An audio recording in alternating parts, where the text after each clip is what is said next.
Here we go. Let's talk about death for a while. Like any other topic, my interest is to try to help you as the viewer and listener to benefit from some of the things that I may have learned along the way that maybe you haven't considered yet, and then as a strategy for helping a person to see how one person might interpret death and move towards it. I will share some thoughts about my own experience of embracing the idea of death in a healthy way.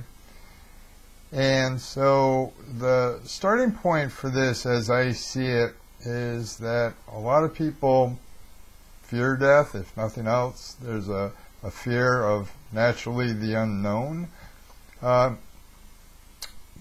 As I see it, the possibilities for how things go after we die is that either there is nothing that happens, so it's lights out, there's no consciousness beyond life, or there is something that happens afterwards, and there are plenty of really wonderful books that are more scientifically based than religious based. I'm thinking in particular Eben Alexander's, I think it's called Proof of Heaven, which they may have made a movie out of that, but the book, I mean, this is a neuroscientist who had rejected the idea of an afterlife for a scientific belief system, then he got meningitis and he had this experience that is well worth checking out.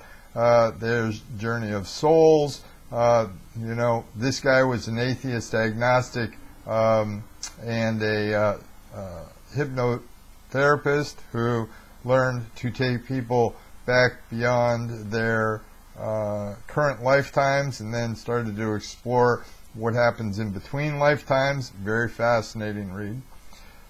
So maybe there's something that happens afterwards, and perhaps well, at least I think it's most likely that it's a good thing, whatever happens afterwards.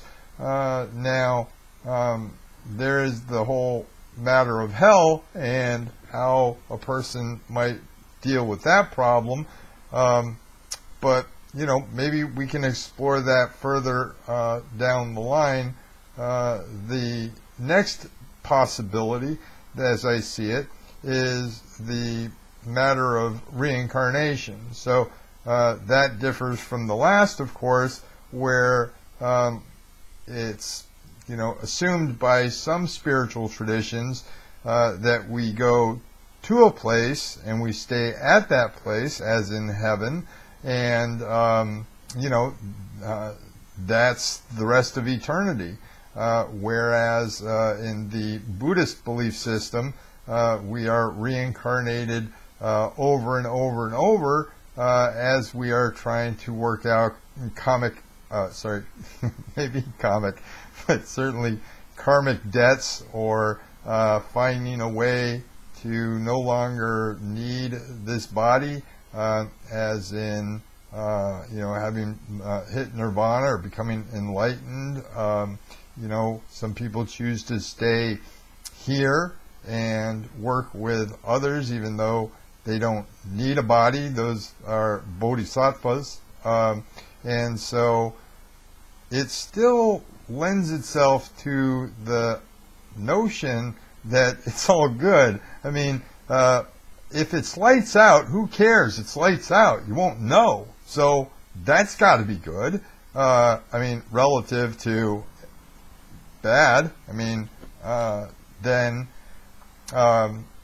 if there's a afterlife that we stay in, well, that's good, unless, of course, it's a hellish experience, in which case, well, not so good. So a person needs to really work through that concept their own selves. Personally, I don't think that a loving creator who has absolute control over all things is going to punish people for what sometimes becomes some pretty easily forgivable stuff, unless they forget to ask for forgiveness. And so that there are characters like Hitler that if got absolution, then he finds his way into heaven, absolution right before he dies, and where a person who lives an exemplary life but is not Christian then spends the rest of their life in hell. Well, sorry, that doesn't work real well for me. In any case, so assuming that there is an afterlife, well, that's all good. And if there's a reincarnation that's happening, according to the Buddhists, most of us have been through this hundreds of thousands of times, if not more. And so, well, what's one more? I'm okay with one more go-round if that's the way it goes. Sure, I'd like to be enlightened enough to not have to worry about coming back. But, if I do, I do. And so, anyway, that's me and how I'm thinking that, you, if you are fearing death, can overcome that is maybe just those simple awarenesses. Then there's the matter of people complaining about death or being upset about death, and yet they are religious or otherwise spiritually minded people. And I would offer the idea that if we are against death, then we are against the Creator, because the Creator created everything to die. And so getting good with and accepting that we are all going to die and that nothing is permanent, and this lends itself to even bigger philosophies or principles a person can live by, because we suffer under the illusion of permanence, and we have to remember that everything is impermanent. And I dipped out there for a moment because I thought of my own recent challenges in that regard. So no matter how far along we've come, there's, I think, a very benevolent process where the universe, God, whatever you want to call it, offers us the next opportunity, the next lesson, the next step in the process of going from, being a graduate level, principal embracer to PhD level, if that makes any kind of sense. So, yeah, I mean, that's a nutshell version of a way to look at death that may be advantageous for you.